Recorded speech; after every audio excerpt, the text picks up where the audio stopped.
انسانی اسمگلنگ کے جرائم میں ملوث ملزم عاطف مقصود بخاری کو سزا سنا دی گئی۔ 22 مختلف مقدمات میں جرم ثابت ہونے پر مجموعی طور پر 147 سال قید بامشقت کی سزا سنائی گئی۔ مجرم کو 6,94,300 جرمانہ ادا کرنے کی سزا بھی سنائی گئی ہے اور ملزم کے خلاف FIA anti human trafficking circle Rawalpindi میں مقدمات بھی درج کیے گئے تھے۔ اس حوالے سے مزید جانیں گے انوار عباسی سے۔ جی انوار، کیا تفصیلات ہیں؟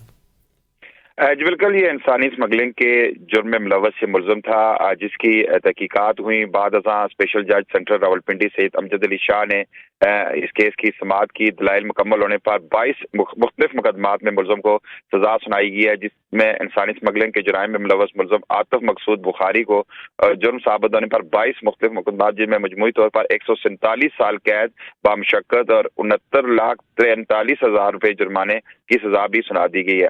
ملزم کے خلاف FIA anti human trafficking circle Rawalpindi میں مقدمات درج تھے۔ سب انسپکٹر زبیر کمال کی سربراہی میں FIA ٹیم نے ملزم کو گرفتار کیا تھا۔ ملزم کے خلاف اسپیشل جج سینٹرل راولپنڈی کی عدالت میں مختلف مقدمات چلائے گئے۔ دوران سماعت استغاثہ کی جانب سے جمال سبحانی اسسٹنٹ ڈائریکٹر لیگل FIA نے مقدمات کی پیروی کی۔ اسپیشل جج سینٹرل راولپنڈی سید امجد علی شاہ نے دلائل مکمل ہونے پر مختلف 22 مقدمات میں ملزم کو سزا سنائی۔ ملزم کو جرم ثابت ہونے پر مجموعی طور پر 147 سال قید اور 69,43,000 روپے جرمانے کی سزا سنائی گئی ہے۔ جی بہت شکریہ انوار۔